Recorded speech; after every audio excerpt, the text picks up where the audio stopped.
Leaders of Tomorrow, India's largest platform for entrepreneurs. I'm Sunanda Jayaseelan. We are bringing you a very special conversation as part of our India at 75 programming.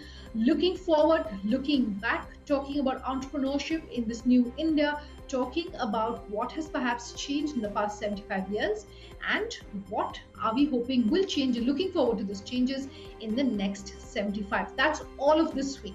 Today we have a very special guest, someone who's joining us for the very first time here on the Leaders of Tomorrow, someone who doesn't need any introduction, synonymous with the auto industry, Dr. Pawan Goenka joining us here on the show tonight.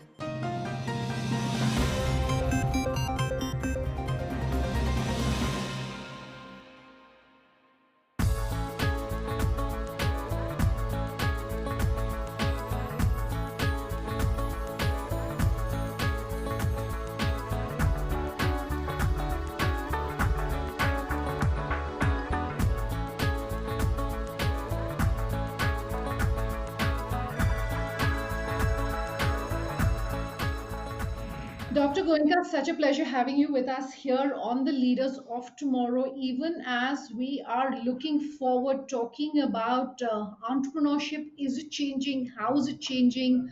And your advice really for small businesses, for a small business entrepreneur today, what are the biggest changes they're perhaps looking at?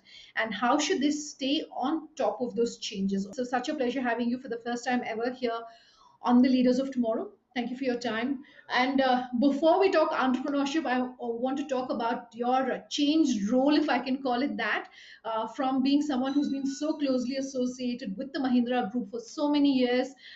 I notice now that the line in your LinkedIn and your Twitter profile saying looking at retirement, I'm sure that's not true. I'm sure it's very difficult for someone like yourself to really step away in that sense from having an active role, whether it's mentoring small businesses, whether it is just being a thought leader. So how the past couple of months, how the past year been like for you? Well, Sunanda, nice to be on this show, and this is the first time I'm, as I said, talking on this. Now, let me say that the 4 months, roughly 4 months, that I have been retired for, quote unquote, have worked out rather well, and I'm enjoying myself. I have a good mix of work and time to myself and family, as I had planned. In fact, if anything, I'm probably not getting as much time to family and myself as I had planned on. So I'll have to work a little tighter on this. And I would like to say that I'm almost, I've said this to some friends, discovering that there's such a huge universe outside auto and tractor.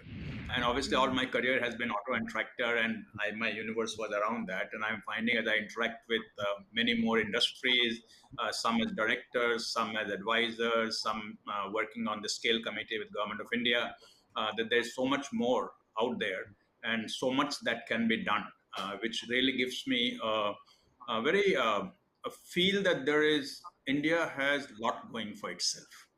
And if we can connect all the dots well, then we can really make big strides in where we are, where economy is, and where quality of life is, and so on. So I'm enjoying myself. That's always good to hear, sir. You're saying big strides. One of the things that as a country will possibly help us make big strides is entrepreneurship. We here on the Leaders of Tomorrow firmly believe in that. And I just want to read out some figures to you. 11% of the adult population in India is actively working on entrepreneurship and becoming entrepreneurs, of which only 5% actually become entrepreneurs. This is according to the latest data available. This 5%, nothing to write home about. Also, the fact that this is one of the lowest anywhere in the world in terms of how many people of the entire population are actually becoming entrepreneurs. Uh, I would love to, get your thoughts on this. I'd love to pick your brains on this. Where do you think that gap really is when it comes to entrepreneurs in the country today? So, Sunanda, I don't know what this survey includes as entrepreneur, how they define entrepreneur. I Yeah, have a slightly different take. sure. When we talk about entrepreneur, I often think about India as a country of entrepreneurs, which is very different from the survey data that you're talking about. And I think in Yeah. India, the entrepreneurship is while you focus on the startups and all these firms that are coming up and getting a lot of sort of attention, but entrepreneurship goes very deep in India, and a lot of it is in our unorganized sector, and that may not be very well captured. So, from a rickshawala to a panwala to a bhelpuri vendor to traders to distributors to somebody setting up a small unit to the startups as we know them, they're all entrepreneurs, and I think a significant population of India is either entrepreneur or employed by small entrepreneurs. Now, I don't know if the survey includes all of that. And clearly, some of these entrepreneurs have had very difficult time during the COVID situation. All these rickshawalas, panwalas, belpuriwalas, they are all suffering very, very badly. But the nature of entrepreneurship definitely is changing. And even Sure. at the top, what we like to talk about most often, the startups. Uh, I think last 2 3 years have been a boon for Indian startup ecosystem. The kind of attention that they're getting, the kind of things that they're able to do, the kind of investments that they're getting, all of that is now reaching almost to the level of about the best in the world, if I could Sure. say that, and we can talk more about that. Sure. Sure. But there's significant change that has happened over generations. I won't even talk about last 10, 15 years, but go back to over 2 or 3 generations on how each of these entrepreneur sectors or sections are evolving to the new reality. Sure. So I was quoting the Global Entrepreneurship Monitor of 2016-17. So it's been a few years, and I agree with you that things have possibly changed, which is also borne out by some of the latest data that we have from the Economic Survey. I just very briefly want to read that out to you. The bottom of the period entrepreneurship in India has seen a significant growth in recent years. 12.2% growth between 2014 and 18 compared to 3.8% from 2006 2000 to 2014. So while the headline figure in terms of what is happening recently is looking good, my question to you is, what are perhaps some of the things in your mind that you think we should fix when it comes to, the Indian ecosystem, the entrepreneurial ecosystem, sir? A lot of people say perhaps yes, figures may be looking good, but there's just so much more we can do, and perhaps the education system is not keeping pace. Perhaps government regulation is not keeping pace. Is it as easy as that in your mind to say that the problem is just one in one section that can be then easily fixed? Well, again, I would say that different types of entrepreneurs need different hand holding, if I could call it. Okay. And let me talk about the startup ecosystem. Okay. Sure. Uh, I think the kind of changes that have happened in the last 2 years, the platforms that have been created, the incubators that exist, the ability of the youngsters to get into a startup right out of college, right? Sure. The ability to say that I'm not, I do not have a fear of failure, which was not true 20 years ago. 20 years ago, we were very, very embarrassed to say I tried something and failed. Today, the youngsters are not embarrassed to say that I tried something and failed, right? So the Sure. ability to slip, fall, get up again and walk, slip, fall, get up again and walk is something that has changed in the recent times. And I think Okay. it's going to show results as in few years. It doesn't show results immediately. It will show results in few years. The big thing Sure. that has changed, in my opinion, is that the money of investors who are willing to invest in these entrepreneurs is almost, I would say, pouring in. And the international investors, of course, are there, but even the domestic investors now are coming forward. This has been one of the concerns for a long time that most of the investment is coming from outside India, but domestic investors now are coming forward and willing to take a bet on the startups. So Okay. that fund coming in will definitely will make it much easier for them. And in terms of employment, that when these startup firms need employment or need to employ people, I think again, those who do not dare to become an entrepreneur fresh out of college, Okay.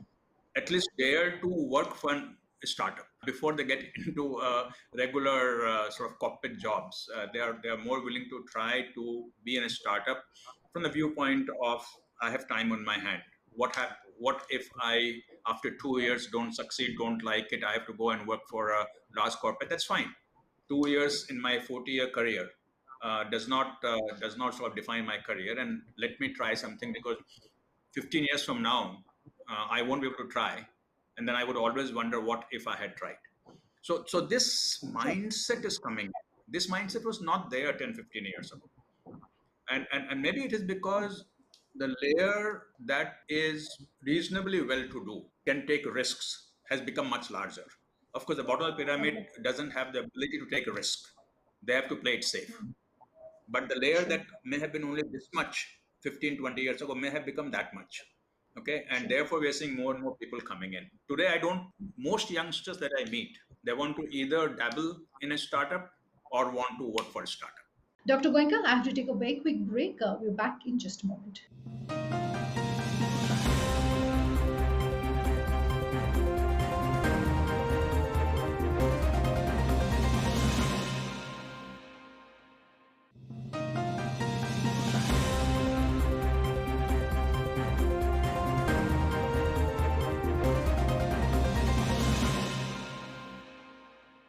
Welcome back. You with us here on our Leaders of Tomorrow India at 75 special series. It's my pleasure to welcome back on the show. Joining us back is Dr. Pawan Goenka.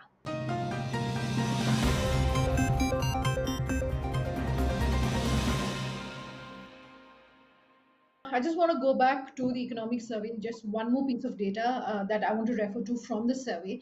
Now, while it's great that the number of firms at the bottom of the pyramid have been increasing the past couple of years, we now rank, I understand, third when it comes to entrepreneurship anywhere in the world. If you look beyond just the headlines, it shows that the mean number of new firms registered per year per 1,000 workers in India between 2006 and 16, so in that 10-year period, was only about zero point 0.1 compared to developed countries like, say, the UK, which is at about 12.2%, similar to the US. So, more and more micro firms, really small firms, are getting created, which is not the answer really to the number of people who are entering the workplace here in the country, the unemployment issues that we're staring at, particularly in this post pandemic period. How, in your mind, is that going to get fixed?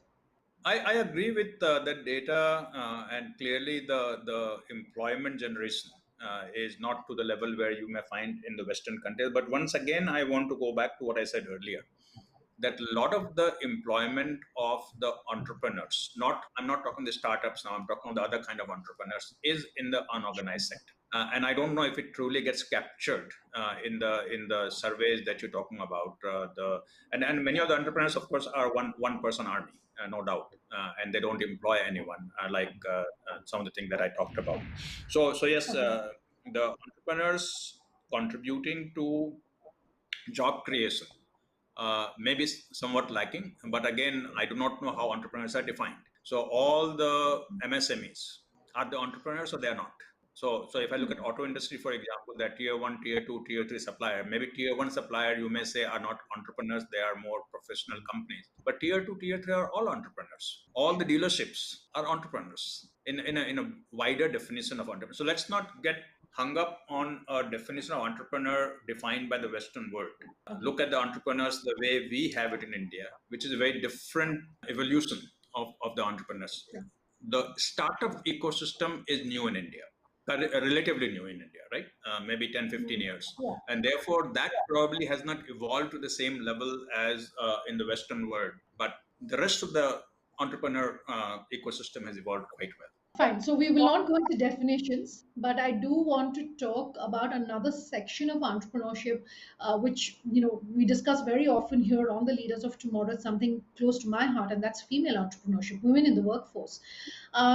Data over the years has not looked good. I will come to funding data for women entrepreneurs in a bit, but I just want to talk about women entrepreneurs and women in the workforce, really, Dr. Goenka. Of the approximately 432 million working age women in India, about 343 million are not in formal work. An estimated 324 million of these, they're not in the labor force. Another 19 million are in the labor force, but are not really, gainfully employed, not really employed. How's that going to change? Even if you could just give the example of the auto industry, and we did a panel recently with entrepreneurs from the auto space. There was not a single woman entrepreneur there. I mean, beyond Sulaja, Motwani, Where are the women entrepreneurs when it comes to even the auto space, for instance? There's no doubt that women in the workforce, I won't call of women entrepreneurs, but let me say women in the workforce, Sure. got started much later in India than in most other developed countries. Okay.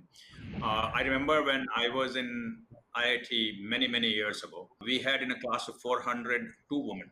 Today, in a class of 400, there will be about 80 to 100 women. Now, when these engineers, as they come out, obviously they will get into the workforce. So therefore, and I would say this, I will admit it that one of the things that I personally feel that I failed to achieve is to get more women in workforce in Mahindra. Not for lack of intent, but just didn't happen.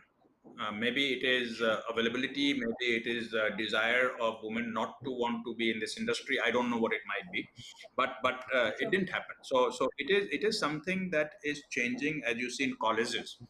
More and more women participant coming. The government of India is focusing very significantly on ensuring there is more equality in admission process and maybe even setting up quotas or targets for women students coming in.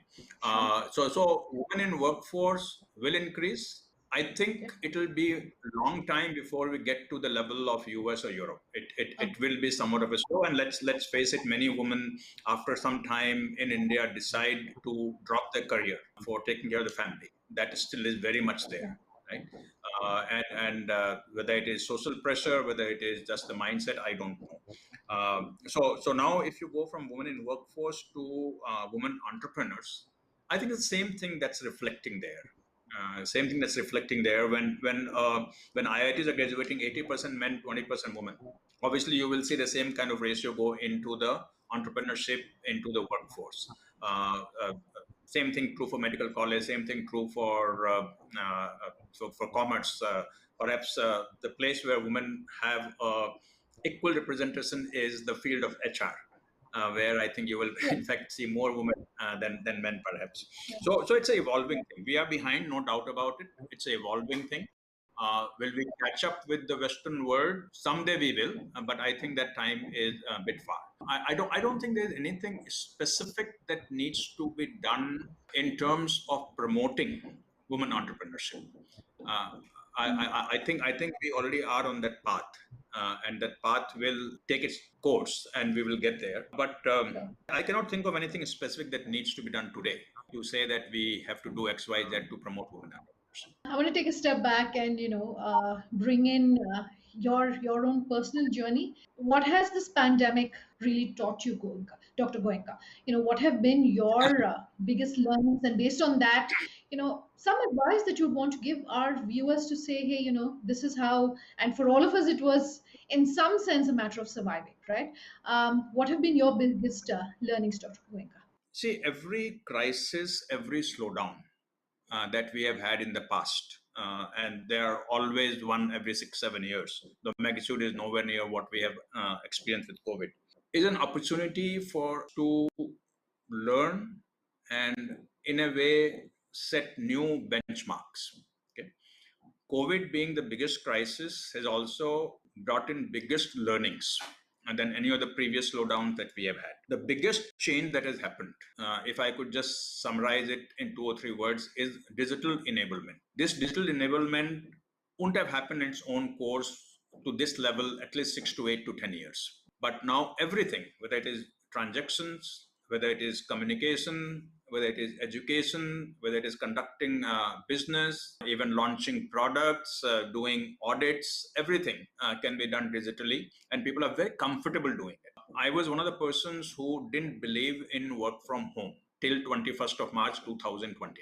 And within a month, 1 month, I became one of the biggest believers that work from home works. And not only it works, it brings in a lot more efficiency in our working. Of course, I'm talking of office work. I'm not talking of factory work that has to be done on the factory floor. So this whole digital enablement is one major thing.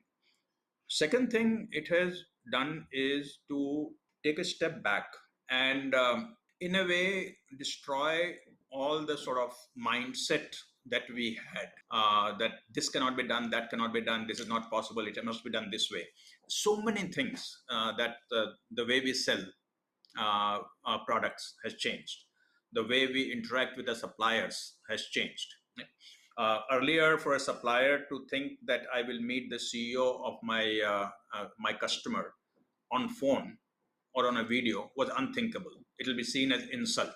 Today, everybody sees it as normal. And just imagine the amount of time and money it saves. That if a supplier for a half an hour meeting has to travel from Chennai to Mumbai to meet me or meet the CEO and go back in the evening, how much money is spent, how much time is spent. So the whole Yeah. efficiency that is coming in because of this digital enablement is a huge benefit that we will start seeing as time goes on. We are beginning to also see skill sets in people that we didn't believe that they had, right?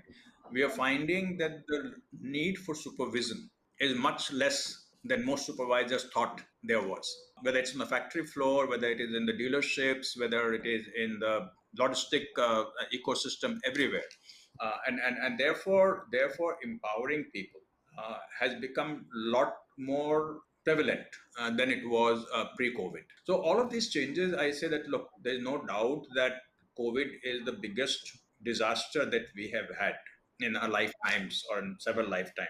But once this is over, the new normal that we will have in the way we work, the way we live, the way we learn would be a better normal than what we are leaving behind. I've been saying this for 1 year now. It's not something new that I'm saying today, and it's very important for all of us to internalize what we are doing during COVID so naturally, sometimes because of gun on our head, and ensure that we don't go back to the old way of Sure. working. Okay, Sure. if I am okay to do a video interview with you today, I should be okay to do that 2 years from now also. I shouldn't say, no, no, Sunanda, you must send a camera with two people standing there with a mic and all that. I shouldn't get into that. I should do it this way. And we get 95, 98% of of for quality of this as we would. And that applies to many, many things. So that's the major change, major learning that I had, that everybody has had. It's important to not lose it and continue with Yeah. it even after COVID is behind us. That's all we could manage to put into this single episode as part of this entire week long celebration that we're doing, calling India at 75. More such high profile, impactful conversations all of this week. For tonight, those are a wrap. Thanks for watching. Have a good night.